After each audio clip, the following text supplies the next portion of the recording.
Ya hemos leído el texto y, y la verdad es que este es un capítulo que me ha impactado bastante y me gustaría que fuera de mucha bendición también para ustedes. Pudiésemos introducirnos un poco en esta porción de las Escrituras. Cuando nosotros hablamos de disciplina, siempre, y es muy probable que siempre la asociamos a la corrección por haber hecho algo incorrecto. De hecho, pensamos en disciplina inmediatamente Mateo 18, y por supuesto que es así.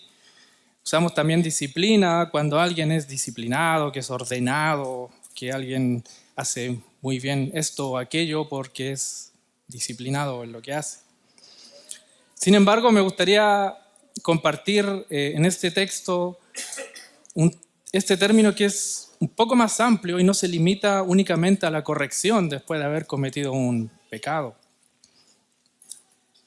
Y quiero esforzarme y que el Señor me ayude, por supuesto, a que miremos la disciplina del Señor, no solamente como una forma para corregir el pecado, sino que como parte de la vida cristiana, es parte de la vida del creyente. Y que todos los cristianos, sin excepción alguna, debemos ser disciplinados por Dios como nuestro Padre. Por lo tanto, me gustaría que esta idea pudiese ser transmitida ahora, y es que no tengamos en poco la disciplina de Dios, ni tampoco nos desalentemos cuando seamos disciplinados, porque su disciplina es para nuestro bien. Y me gustaría abordarlo, este sermón, en 3 temas principales. Uno, en describir un poco esto de la disciplina que les estoy hablando. ¿Qué quiere decir la disciplina? Otro punto es, ¿cuándo nos disciplina Dios? ¿En qué momento? ¿Cómo? Y el tercer punto es, ¿qué es lo que debemos evitar en la disciplina del Señor? Y como descripción, primero me gustaría que llamemos o que definamos la disciplina de Dios. Y esto, hermanos, es un acto profundamente amoroso de Dios, la disciplina, con fines formativos, fines educativos, y la disciplina es temporal. La disciplina no es eterna, no está en la eternidad. Es útil como preparación para la vida eterna. ¿La disciplina puede llevar castigo? Sí, pero este castigo no es con una ira desbordante, no es el castigo como el castigo por la retribución y la venganza sobre el pecado. Ese castigo tiene como fin la condenación y dura eternamente sobre los impíos, sino que ese es el castigo que purifica el corazón. Y en este sentido, la obra de un juez es castigar, pero la obra del Padre que estamos leyendo es disciplinar. Por lo tanto, como bien dice en las Escrituras, en parte esta parte de la disciplina, es para los hijos de Dios, pero la no disciplina es para los incrédulos.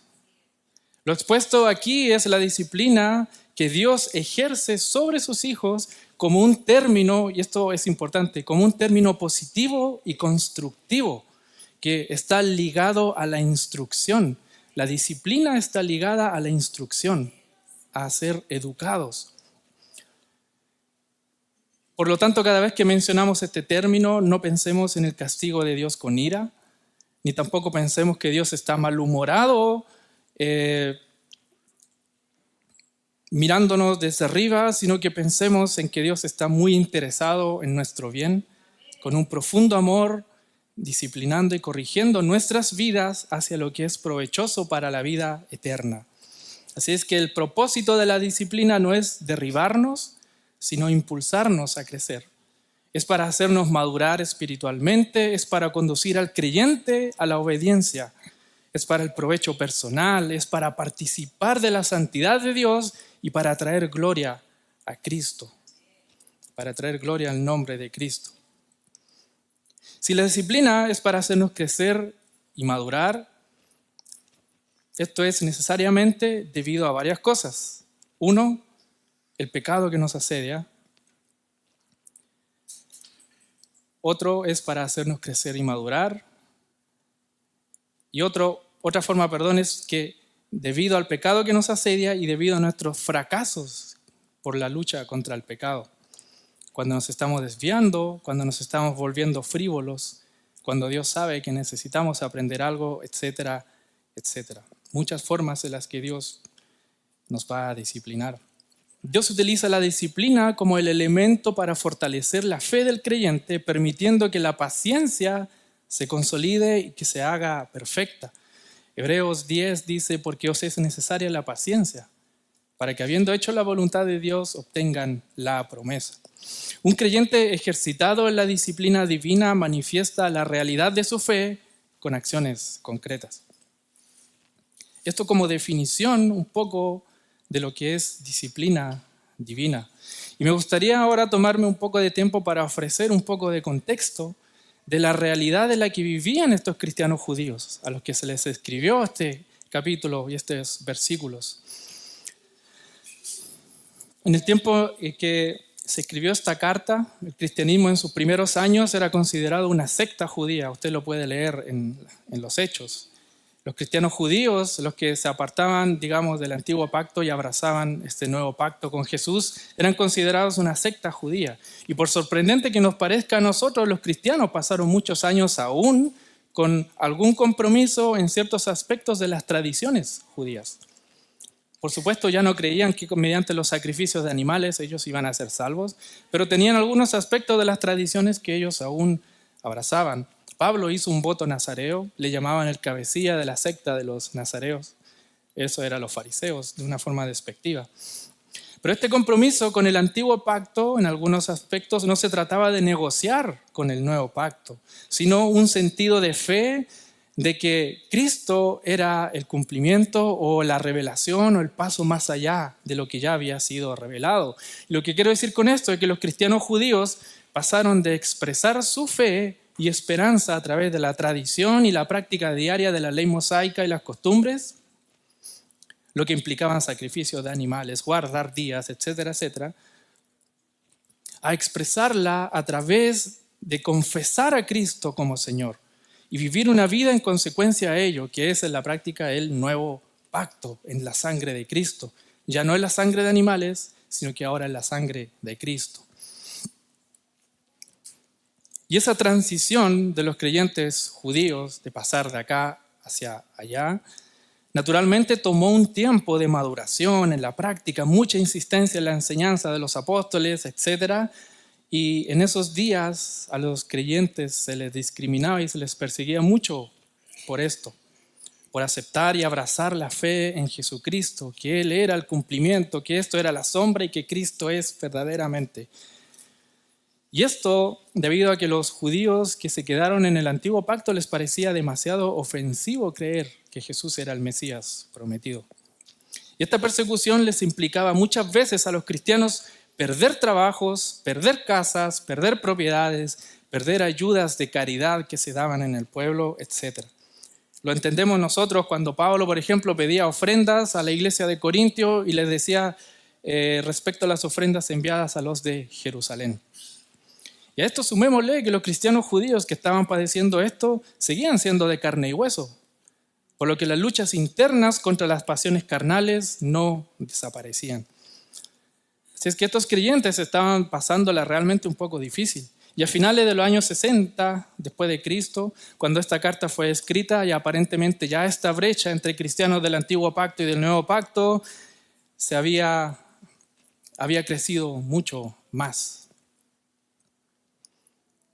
Leí en un comentario por ahí que después de la destrucción del templo de Jerusalén en el año 70, los profetas cristianos advertían incluso a las comunidades que habían abrazado a Cristo de que se fueran de esos lugares debido a la hostilidad que sufrían con los judíos que se quedaron y abrazaron el antiguo pacto. Y tal hostilidad podemos verla que es muy reflejada en las cartas del Nuevo Testamento, y estos creyentes hebreos a quienes estaba dirigida la carta se veían seriamente desafiados en la fe en Cristo y podían verse tentados ¿a qué?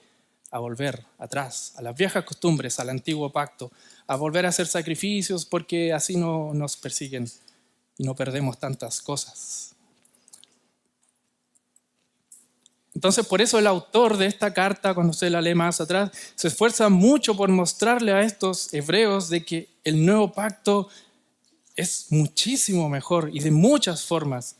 Les dice que Jesús es mayor que Moisés, quien era el que había escrito la ley en el Antiguo Testamento. Les dice que Jesús es superior a los ángeles, que por quien dice la Escritura la ley había sido dada por disposición de ángeles. Demuestra que en la historia ha sido siempre la fe en Dios y no las tradiciones, no las costumbres lo que había agradado a Dios. Y que producto de guardar esa fe en Dios alcanzaron buen testimonio. Sin embargo, el elemento del sufrimiento, el elemento del padecimiento siempre estuvo presente. Habían sido perseguidos, habían sido masacrados, habían sido aserrados, dice el capítulo 11. Muchos de estos santos a los que se refiere este capítulo 11 que guardaron la fe, sin embargo cometieron también pecados que eran groseros. Pero su permanencia en la fe en Dios fue lo que los hizo alcanzar un buen testimonio y trascender. Tenemos en este capítulo 11, como le digo, a Abraham, tenemos a Moisés, a David y a muchos otros que usted puede leer la vida de ellos, no fueron para nada perfectos. Sin embargo, guardaron la fe en Dios y alcanzaron buen testimonio. Por lo tanto, cuando llegamos a este capítulo, el autor señala a estos santos del capítulo 11 como esa gran nube de testigos que también habían padecido por guardar la fe en Dios. Y los alienta a despojarse del pecado, a correr con paciencia esta carrera, pero no con un aguante estoico, así como aguántenlas, no, sino puesto los ojos en Jesús, el autor y el consumador de la fe. Pone como ejemplo al mismo Cristo y les dice, miren, quien soportó hasta la muerte, y les desafía a que no vuelvan atrás, los desafía a salir fuera del campamento y a llevar el vituperio y la deshonra que Cristo llevó. Una alusión clara de una celebración que había en el día de la expiación en el Antiguo Testamento, cuando un animal era llevado al desierto solo y era quemado completamente. Les recuerda que los sufrimientos de Cristo son mucho más altos y no se pueden comparar con los nuestros en ningún sentido, porque ninguno de ellos había sufrido hasta la sangre contra el pecado. Como sí lo hizo Cristo, quien derramó toda su sangre y recibió castigo como si hubiese pecado. Él se hizo carne, Él se hizo pecado por nosotros para llevarnos a Dios. Así es que en este versículo 5 dice y nos da a entender que la comunidad estaba muy tentada a volver hacia atrás, hacia el judaísmo, a las costumbres antiguas, debido a las hostilidades que tenían de esta misma gente. Recuerden, ellos estaban perdiendo casas, ellos estaban perdiendo propiedades, ellos estaban perdiendo comida, alimentos, ni siquiera tenían las ayudas que les daban. Entonces la instrucción que ahora Él les da y nos da a entender porque dice, y ya han olvidado la exhortación que como a hijos se os dirige. Y es muy posible que muchos habían desertado y habían vuelto atrás, otros estaban con intentos de hacerlo. Entonces en este contexto les cita el Antiguo Testamento, Proverbios, y les dice, no menosprecies, hijo mío, el castigo de Jehová, ni te fatigues de su corrección, porque el Señor al que ama, castiga, como el Padre al Hijo, a quien quiere. La problemática contextual que se presenta es esta. Si hemos venido a Cristo, ¿por qué estamos siendo tan afligidos? ¿Por qué estamos perdiendo nuestras propiedades? ¿Por qué estamos perdiendo casas? Si Dios es nuestro Padre, ¿por qué nos ocurren todas estas cosas? Si nosotros tomamos esto mismo para nosotros, algunos podríamos decir, ¿por qué estamos padeciendo esto? ¿Por qué perdí mi trabajo? ¿Por qué mi calidad de vida disminuyó? ¿Por qué esta enfermedad constante en mi vida? ¿Por qué este dolor de cabeza cada cierto tiempo? ¿Por qué le pasó esto a mi hijo? ¿Por qué suceden estas cosas? ¿Por qué la vida se me ha complicado más después de venir a Cristo? Si antes no era tan difícil para mí. Y la respuesta es esta, hermanos, disciplina de Dios. Recuerde lo que le dije al principio, la disciplina no es solamente porque usted se portó mal y ¡pum!, látigo. La disciplina de Dios es algo constante en la vida de los creyentes. Y este punto me lleva a explicar el siguiente punto, que es cuándo Dios nos disciplina, cuándo es necesaria la disciplina de Dios. Debo decir que estos puntos los tomé de un sermón de MacArthur que me parecieron muy buenos. Y lo primero es claramente ¿Cuándo es la disciplina? Cuando Dios quiere corregirnos.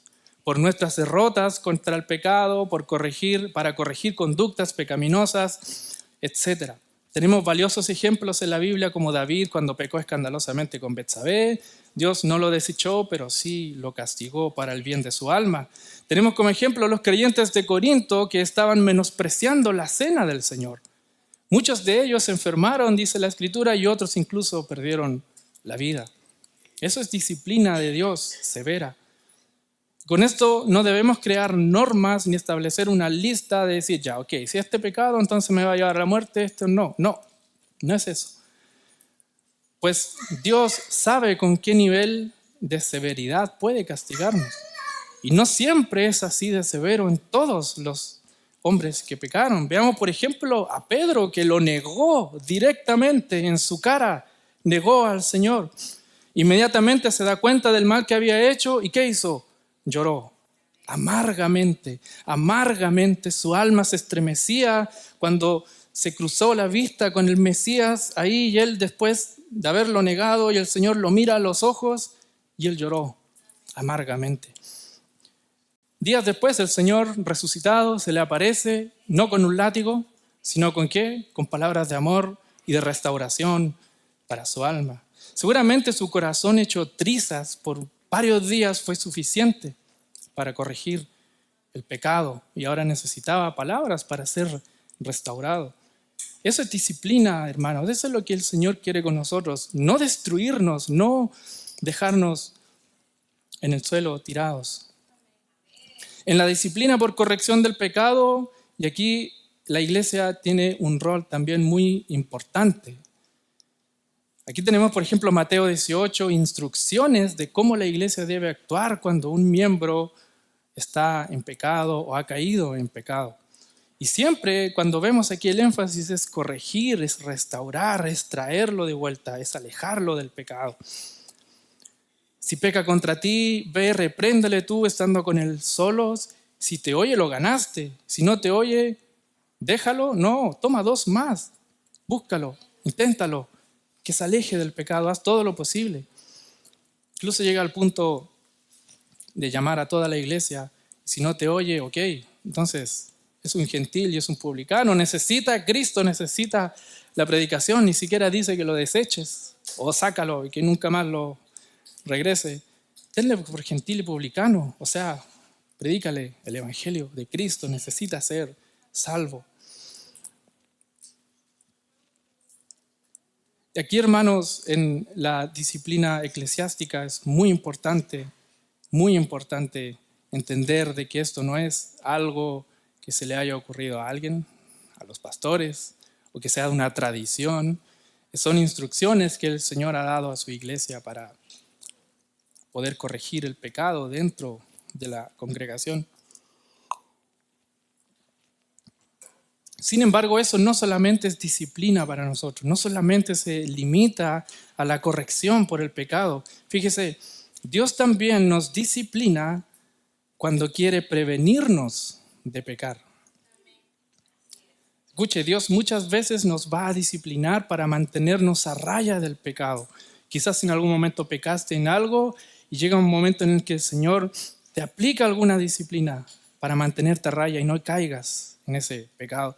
Por ejemplo, el aguijón en la carne de Pablo, él dice, para que la grandeza de las revelaciones no me exaltase en sobremedida. Pablo recibía mucha revelación, mucha instrucción de Dios directamente.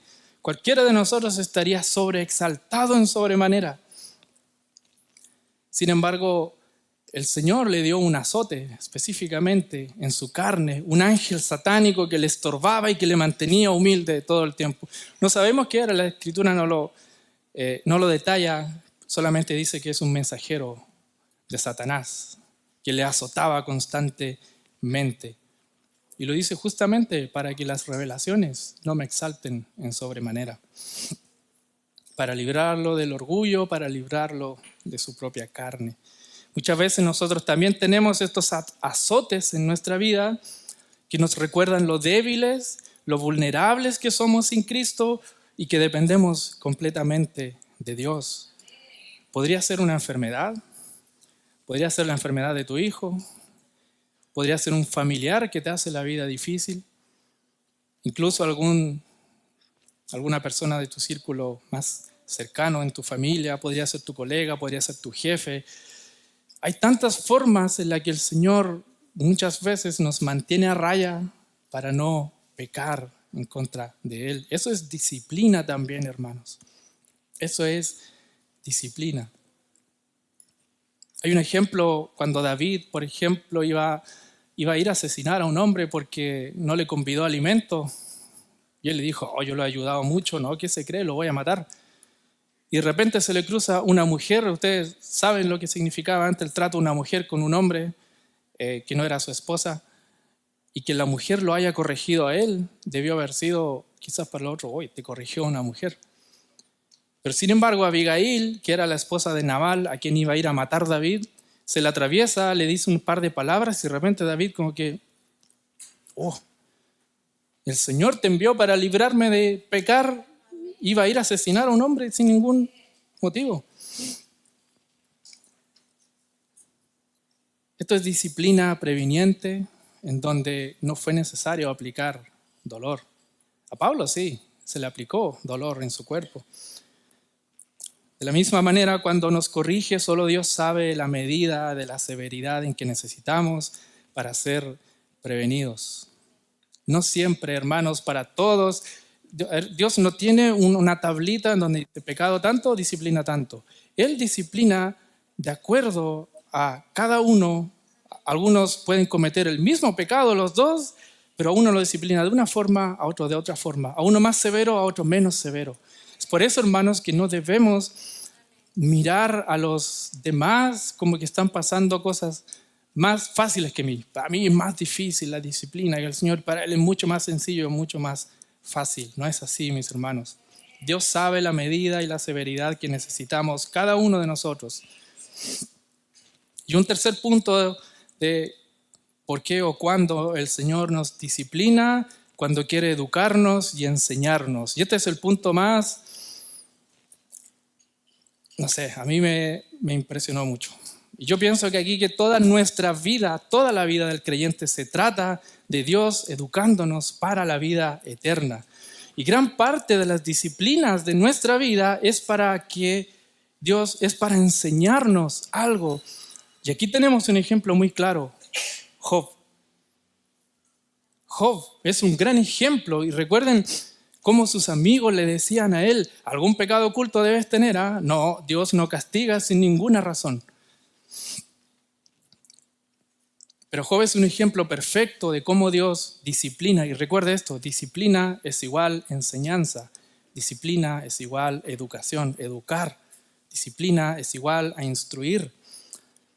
Job es el ejemplo perfecto de que Dios no solamente disciplina o corrige para el pecado, para librarnos del pecado, para prevenirnos del pecado, sino también para educarnos, para instruirnos.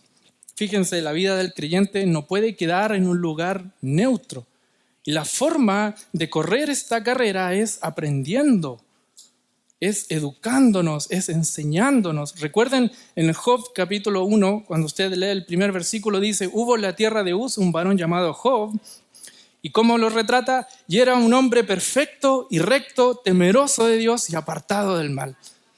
Cualquiera diría de nosotros, este hombre no necesita disciplina, es perfecto. El tipo es temeroso de Dios, lee la Biblia todos los días, ora y todo perfecto.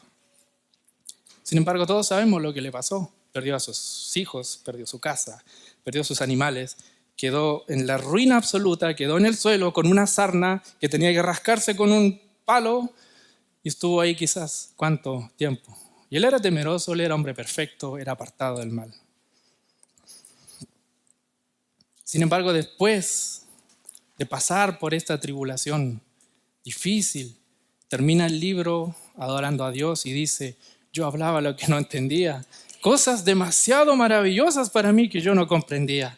De oídas te había oído, pero ahora mis ojos te ven. Eso es disciplina también, hermanos, y no ignoremos esas cosas. Y con esto debemos comprender, con estos 3 puntos que le acabo de dar, Dios nos disciplina para corregirnos, Dios nos disciplina para prevenirnos a pecar y Dios nos disciplina porque nos quiere enseñar y quiere educarnos. Entonces, con estas tres cosas debemos comprender lo siguiente. Uno, ninguno de nosotros está libre de la disciplina. Ninguno de los hijos de Dios está libre de la disciplina. Por muy perfecto que pensemos que lo estamos haciendo, por muy espiritual semana o mes que hayamos tenido en oración 5, 4 de la mañana, 1 hora, ninguno de nosotros está libre de la disciplina. Job era un hombre perfecto, pero mira cómo Dios trató con él. Y número 2, no hay ningún momento en nuestra vida que nosotros no estemos siendo ejercitados con la disciplina de Dios. No debemos esperar solamente en las caídas que Dios nos va a disciplinar amorosamente. Sin duda habrá disciplina por habernos apartado del camino, habrá disciplina para prevenirnos del pecado, habrá disciplina también para enseñarnos algo. La disciplina de Dios no todo el tiempo es tan intensa como lo tiene que ser en algunas ocasiones. Hay veces que Dios se aprieta un poco más, pero recuerde siempre con el fin de perfeccionarnos a la santidad y llevarnos a Cristo. Estos puntos, esto de que Dios disciplina para corregir, para prevenir y para educarnos, son buenas guías para examinarnos personalmente cuando estamos en alguna disciplina intensa en nuestra vida. ¿Estoy pecando en algo?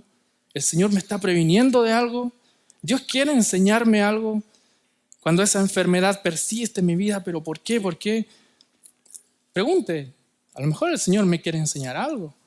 Si usted sabe que no está, no sé, insistiendo en un pecado, o sabe de que a lo mejor tiene una lucha contra el pecado y justo el Señor le envía algo para que se aleje más de ese pecado. El Señor me está enseñando algo. Y esto es maravilloso en el sentido de que no importa lo que usted esté pasando, cuán duro, cuánta aflicción pueda tener, siempre va a tener un sentido y un motivo purificador, sanador, un sentido de hacernos crecer en la santidad, una comunión más íntima con Dios mismo. Siempre será para provecho y para santificación. Nuestro contexto de vida hoy en día evidentemente es muy distinto al de los hebreos, a quienes iba dirigida la carta. No tenemos detrás de nosotros a un grupo religioso que nos esté persiguiendo por nuestra fe y que por la influencia de ellos nos quiten las casas, nos quiten propiedades, nos dejen sin comida. Pero sin embargo tenemos en común muchas cosas. Luchamos contra el pecado, perseveramos para no mirar y volver hacia la vida antigua y desear volver a la vida pasada, que era la gran lucha que estaban teniendo los hebreos. Por lo tanto, la misma exhortación para los hebreos es para nosotros hoy en día. Y está tan actualizada como si la hubiese escrito hace 30 segundos atrás. Entonces, ¿qué debemos evitar cuando nosotros estemos siendo disciplinados por Dios, cuando sintamos más intensidad, a veces menos? Número 1, no menospreciarla. No menospreciar la disciplina del Señor. ¿De qué forma los cristianos podemos menospreciar la disciplina del Señor? Por ejemplo, cuando en vez de humillarnos, estamos pasando alguna aflicción, estamos pasando algo, nos pasa un accidente, cualquier cosa. En vez de humillarnos, adoptamos una postura estoica, ¿cierto? Con respecto a la disciplina. Ahí estoy, duro, me paro, erguido y resistente ante las aflicciones. Pero no considero, no reflexiono al respecto del por qué de lo mismo está sucediendo, por qué la disciplina misma, ni pensando en qué me quiere enseñar el Señor con esto, o de qué me está librando, no, sino que sigo adelante enfocado en mis metas, mi trabajo, mis proyectos, mi desarrollo profesional. Y he pasado muchas aflicciones para llegar aquí donde estoy ahora, soy gerente. Quizás nos enfocamos a veces por triunfar tanto en lo profesional, en lo académico, en hacer dinero, que no nos detenemos a pensar las cantidades de aflicciones y dificultades que a veces tenemos y tapamos eso un poco con más trabajo. Entonces, una forma de menospreciar la disciplina del Señor, el por qué me sucedió esto, por qué me despidieron, por qué se me hace difícil la economía en la casa, por qué llego a fin de mes siempre raspando la cuenta corriente. Hay un ejemplo en el Antiguo Testamento, Balaam, cuando él iba a maldecir a Israel, Y él no se detuvo a contemplar todas las señales que el Señor le puso. Incluso un animal le habló con voz de hombre, pero él siguió. Él siguió. Muchas veces nosotros en la terquedad menospreciamos la disciplina del Señor y no nos detenemos a ver incluso señales milagrosas de Dios mismo en nosotros que nos quiere enseñar y mostrar por qué es esto. El recibir la disciplina del Señor con una actitud estoica, así de duro, hace que efectivamente el corazón se vuelva duro. Hará que veas las cosas que Dios ha diseñado como preciosas con resignación en vez de con gozo y con belleza. No menospreciemos, hermanos, la disciplina del Señor. Todas las aflicciones que nos ocurren no son solo problemas que debo resolver. Son las cosas que nos ayudan a bien y debemos ser sobrios en discernir la disciplina de Dios en nuestra vida. ¿De qué otra forma podemos despreciar la disciplina? Con nuestra queja. Estar constantemente quejándonos, que todo esto demuestra que estamos constantemente mirando la situación del de al lado. El pasto del vecino es más verde, decimos siempre acá. Envidiamos la supuesta vida con cargas y ligeras cargas, a nuestro parecer, del hermano. Por lo general, el quejumbroso en su corazón constantemente mira a Dios preguntando con mal humor, ¿por qué a mí? ¿Por qué este sufrimiento? ¿Por qué a los demás les es tan fácil? ¿Por qué a mí no? Con una actitud así constantemente estamos despreciando la disciplina del Señor, pensando que a Dios se le pasó la mano conmigo, que yo no lo merezco. Y esto a veces puede hacernos entrar en un bucle en donde, además de no avanzar en la vida cristiana, podemos recibir más disciplina. Solamente recuerden el pueblo de Israel en los tiempos de Moisés, cuando empezaron a murmurar contra Moisés, contra los líderes, contra el Señor, cómo el Señor les envió castigo a ellos. El Señor aborrece la murmuración, hermanos. Mucho más si murmuramos con respecto a lo que Él nos ha traído como disciplina a nuestra vida. No menospreciemos la disciplina con nuestras quejas y con nuestras murmuraciones. Segunda cosa que no debemos hacer, además de no menospreciar la disciplina, es no desmayar. No desmayar. Desmayar es desanimarse, desmayar es estar agotado por ser amonestado. Ser amonestado por lo principal quiere decir mostrar la falta. Y ser amonestado severamente es mostrar la falta de una forma explícita a tu cara, que a veces necesitamos esas cosas. Y al otro lado del menosprecio está el desánimo. El menosprecio, por un lado, es una dureza y el desánimo, por otro lado, es irte al suelo, que se manifiesta en la vida del creyente a veces en forma de tristeza, a veces en frustración, y esto debido a la falta de satisfacción en Dios. Esto se manifiesta en mucha infelicidad. Y Dios puede estarnos disciplinando incluso cuando estamos sirviendo en la iglesia y comenzamos a sentir placer cuando los demás alaban mis cualidades. O cuando nos estamos sintiendo indispensables en el servicio o en lo que yo hago, únicos en la obra, yo hago esto y lo hago bien.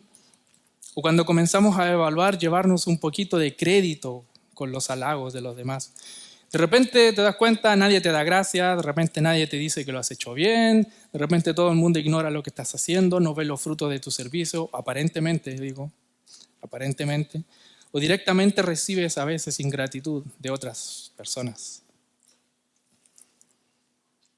Dios nos disciplina en esta área, hermanos, y nos hace caminar por una senda a veces desértica, en la que aparentemente solamente das y no recibes absolutamente nada, para que aprendamos a hacer morir el ego, para que aprendamos a hacer las cosas siempre satisfechos en Cristo, para que aprendamos a servir por amor incondicional a los demás.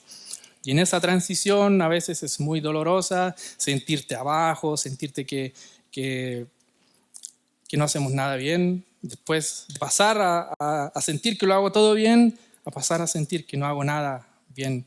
El Señor se encarga de mostrarnos que el poder y la obra es suya, y en eso Él nos sostiene y nos hace ver que realmente soy un privilegiado por participar en la obra. Cuando seamos reprendidos severamente por el Señor, aferrémonos a Él, no desmayemos. Es la instrucción. no desmayemos. Muchas veces los fracasos personales, producto del pecado en nuestra vida, el Señor está disciplinándonos y el diablo es experto, hermanos, en tratar de desanimarnos para decirnos, ya, este pecado ya lo cometiste otra vez, mira, ya no hay nada que hacer, pues, o sea, ¿tú crees que Dios te va a perdonar otra vez? Si somos de Cristo, después de la caída siempre viene un sentimiento de culpa, muchas veces de soledad, que es doloroso, y es muy fácil deslizarse hacia el desánimo. Pero el Señor amorosamente nos dice, no desmayes, no desmayes. En la disciplina en la iglesia, a veces, hermanos, cuando eres sorprendido en un pecado y un hermano viene y te confronta amorosamente, a veces no tan amorosamente, pero no es la forma, es lo que se está tratando. Tu pecado, pecaste en esto y alguien te lo está haciendo ver. Puedes despreciarlo, pero también puedes desanimarte. Sí, no me di cuenta, pero ¿cómo es posible? Todo, y te vas abajo. No te desanimes, no te desmayes. El Señor, cuando nos hace ver estas cosas, es para crecer en santidad, es para estar más cerca de Él, es para que le amemos más a Él, es para que odiemos más el pecado y nos acerquemos más. Así que, hermanos, si que has caído, estás viviendo una disciplina, estás sirviendo a la iglesia, o estás orando, estás leyendo, estás buscando con fervor, pero aún así padeces, o no recibes el mismo trato que das, no te desanimes, cobra ánimo, tu Dios te está corrigiendo, no solamente para que seas restaurado, sino también animado, corregido, educado, sino que puedas correr la carrera con paciencia. Y esto, hermanos, es importante. Dios sabe lo que hace. Él nos está enseñando. Nosotros que creemos en esta soberanía de Dios, que nada de lo que ocurre en nuestra vida es al azar, entendemos de que todo lo que nos sucede es para llevarnos más y más a Cristo. Por lo tanto, nunca va a haber un tiempo en nosotros que no vamos a necesitar ser disciplinados, enseñados por Dios. Ninguno de nosotros cree ser perfecto, por lo tanto, todos nosotros debemos aceptar, recibir la disciplina con mucho gozo, con mucha alegría, no menospreciándola, no desanimándonos. Dios no está en el cielo mirando con mal humor, contando todas nuestras faltas que cometemos para después disciplinarnos con ira. Esos errores los cometemos nosotros con nuestros hijos. Él no, su vara y su cayado nos infunden aliento. ¿Es lícito sentirse cansado por una situación? Es lícito, pero nunca es tirar la toalla. Nunca es lícito tirar la toalla. En esta vida es necesario que padezcamos por causa del Señor. Sí, esta vida es la escuela en la que estamos siendo moldeados para la gloria de Cristo y la disciplina es lo que Dios usa para formar nuestro carácter y es lo que Dios usa para enseñar a sus hijos. Arthur Pink en un libro dice que la disciplina es un purgante divino del pecado, diseñado para apartarnos de las aspiraciones sensuales y del mundo, enseñándonos que las cosas terrenales son cisternas rotas y dirigiéndonos hacia Cristo, la verdadera fuente de satisfacción. Y el versículo siguiente nos da el argumento, ¿por qué no menospreciar? ¿Por qué no desanimarnos? Y es porque el Señor disciplina a quien ama y castiga a los que recibe como hijos. Este es el argumento, hermanos, para no desmayar. Este es como el aterrizaje cuando andamos a veces en las alturas, en el menosprecio o en el desánimo. Es como que el autor nos está diciendo, ¿por qué menosprecias o te desanimas de la disciplina del Señor? Él nos ama, por lo tanto nos disciplinará. Él nos ha recibido como hijos, por lo tanto nos azotará, nos castigará. No miremos como extraña la disciplina en nuestra vida. Hemos sido traídos al reino de Cristo porque somos amados. Y si somos amados, seremos disciplinados. Hemos sido adoptados como hijos y si somos hijos, vamos a ser azotados por el Padre. Un azote habla de una forma de enderezar tu vida. Es que Él literalmente va a traer un garrote y te va a dar en la cabeza. sino que es la forma en que Él a veces aplica dolor para enderezar nuestro camino. ¿Por qué? Porque somos hijos de Él. No miremos esto como algo extraño, raro, lejano cuando estamos siendo disciplinados por Dios, porque esto es lo habitual, esto es lo normal. Es el derecho del Padre en beneficio de los hijos. ¿Recuerdan a los hebreos, hermanos? Ellos estaban perdiendo casas, ellos estaban perdiendo esto, estaban para acá, pasándola muy mal. Y el autor les dice, no menosprecien la disciplina del Señor. Nosotros como cristianos creemos que Dios hace todas las cosas, y eso es cierto. La forma en que Dios purifica nuestros corazones es a través de la disciplina. No pensemos que Dios va a hacer aparecer mágicamente en nosotros o nos va a inyectar una dosis de esteroides para que de pronto voy a tener una musculatura acabada en fe, robusta, inquebrantable y una paciencia perfecta. El Señor nos va a ejercitar en la disciplina para esas cosas. Y esto es importante. Si pedimos paciencia a Dios, vendrá disciplina para ejercitar paciencia. Si necesitamos aumentar la fe, vendrá disciplina para que nos pondrán en situaciones para ejercitar la fe. Si necesitamos faltos de amor, vendrán situaciones que nos van a exponer a ejercitar el amor a los hermanos. Todas las cosas tienen un proceso y Dios no nos va a saltar la disciplina en nuestra vida.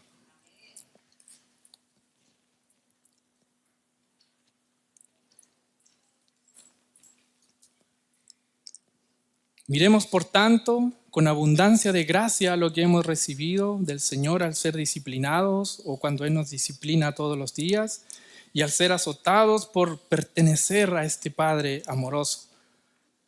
Pero no juguemos con Dios, pues Él se está tomando muy en serio su rol como Padre. Él se toma muy en serio su rol como Padre. Los versículos 7 y 8 nos muestran algo más que simplemente el Padre disciplina a sus hijos. Esto es una evidencia de salvación. La idea del autor es sencilla. Él afirma que nosotros sufrimos para nuestra corrección y que este sufrimiento es una señal de que Dios nos está tratando como hijos. El texto que acabamos de leer dice, ustedes están sufriendo, Dios los está tratando como hijos. No es algo extraño. Y aquellos que no se quedan con disciplina o están sin disciplina es porque no son hijos. Es una ilustración muy sencilla. Todos los que somos padres entendemos que yo no voy a ir donde los hijos de hermano Omar a disciplinarlos. No son mis hijos. Es lo que está enseñando el Señor. Aquellos que están buscando constantemente los placeres del pecado, lo practican con naturalidad, nunca han recibido una corrección, nunca han recibido un azote, es porque definitivamente no pertenecen a la familia de Dios. Si por algún motivo llevas años en la iglesia, llevas años con una doble vida practicando el pecado, eres un borracho en lo secreto, te deleitas en la lujuria, ardes de envidia, deseas mal en tu corazón, codicias con regularidad, satisfaces tus placeres carnales, haces transacciones fraudulentas, obtienes ganancias deshonestas, etcétera, etcétera. Y nunca has recibido disciplina, un azote. El Señor nunca te ha mostrado y te ha traído hacia Él, es porque realmente no eres hijo. No me sorprendería que a lo mejor piensas que no lo has recibido porque crees en tu corazón que Dios es amor. Y sí, Él es amor, pero la realidad es que no eres su hijo porque Él no te corrige. No le perteneces. La ausencia de disciplina no es demostración de amor, sino es demostración de no pertenencia. Lamentablemente, en nuestra cultura actual estamos muy influenciados por las nuevas y formas antibíblicas de criar, en donde se deja a los niños hacer 50,000 pataletas sin corregir porque el niño debe expresar sus emociones. Pero lo cierto es que con Dios no es así. Recuerde, Él se está tomando muy en serio el rol de padre. Lo cierto es que el Señor nos dice que quien detiene la vara a su hijo lo aborrece, no lo ama. Y este texto además nos enseña que a quien Dios deja sin disciplina es porque no es su hijo. Es por eso que Él no te envía sufrimientos, no te envía disciplinas, no te envía correcciones. Por eso que prosperas con tus fraudes, prosperas en tus mentiras, en las coimas, en las infidelidades. Quizás por algún motivo cosechas consecuencias por actos irresponsables, porque te descubrieron, pero cosechar lo que siembras es simplemente una ley universal. no es disciplina. A menos de que estés cosechando lo que sembraste, pero eso te está llevando a una corrección, a una educación, te está llevando a Cristo, te está llevando a buscar más al Señor, te está buscando aferrarte más a Él. No es disciplina en lo absoluto. Recuerda, disciplina es educar, es guiar, es enderezar, es instruir, es llevarnos a Cristo. Por otro lado, estamos sirviendo al Señor fielmente y nos han venido dificultades. Nuestra vida ha tenido altos y bajos con la lucha contra el pecado, adversidades, pruebas por montón, o también hemos fracasado en algunas áreas de nuestra vida. Hemos sentido pesada la consecuencia, en algún momento nos hemos quejado, hemos criticado, pero aún así esas dificultades que han hecho nos han llevado a Cristo. ¿Por qué? Porque somos hijos. Es porque el Padre nos está disciplinando constantemente. Él está venciendo la dureza en nuestro corazón con el fin que participemos de su santidad. Esa corrección hace que la tendencia en nuestro corazón siempre sea ir al Padre por auxilio y por perdón. Por eso, hermanos, no menospreciemos la disciplina, no nos desalentemos, humillémonos, no nos aferremos a lo que Dios está quitándonos en nuestra vida, perdamos lo que tengamos que perder. ¿Qué mejor que el Padre educándonos para la vida eterna porque quiere que estemos con Él en la vida eterna? Alegrémonos porque el Dios eterno está interesado en nuestro bienestar y en nuestra corrección. Gocémonos porque la disciplina de Dios, a veces más severa, a veces menos, en nuestra vida es símbolo, escuche esto, es hermoso, de filiación a la familia de Dios.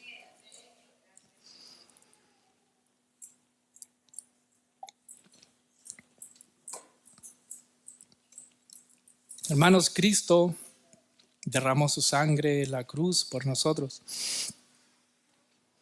Él sufrió tal contradicción de pecadores. Él se hizo pecado por nosotros. Él cargó la culpa. Él recibió los azotes. Él recibió el castigo de ira eterna que nosotros debíamos recibir. Tomemos como ejemplo a nuestro Señor. En Hebreos es muy precioso como el autor siempre les dice, consideren a Jesús. No como diciendo, oye, mira, te traigo por si acaso esto, sino porque está toda la carta enseñándoles y diciéndoles las diferencias que habían entre el antiguo pacto y el nuevo pacto en la sangre de Cristo. Y cuando llega a este punto, consideren al Señor, les está diciendo, míralo Él, mira cómo Él sufrió siendo Él perfecto. Nuestras aflicciones, hermanos, en nuestra vida, nuestras dificultades, y sea lo que sea, a veces son enfermedades, a veces son personas, de muchas formas el Señor está disciplinándonos. Tomemos las cosas que nos ocurren como el deseoso amor de nuestro Padre para purificarnos y querer acercarnos más a Él. Versículo 9 del capítulo 12, y con esto termino, dice, además, tuvimos padres terrenales para disciplinarnos y los respetábamos. ¿Con cuánta más razón no estaremos sujetos al Padre de nuestros espíritus y viviremos? Porque ellos, por nuestros padres, por pocos días, como les parecía, nos disciplinaban, pero Él nos disciplina para nuestro bien, para que participemos de su santidad. Al presente, ninguna disciplina parece ser causa de gozo, sino de tristeza. Sin embargo, a los que han sido, escuche bien, ejercitados por medio de ella, tenemos que ser ejercitados por medio de ella, les da después fruto apacible de justicia. Por lo tanto, versículo 12, fortalezcan las manos débiles y las rodillas que flaquean y hagan sendas derechas para vuestros pies, para que la pierna coja no se descoyunte, sino que se sane. ¿Puede ver el sentido de la disciplina de Dios en nuestra vida? Vamos a orar.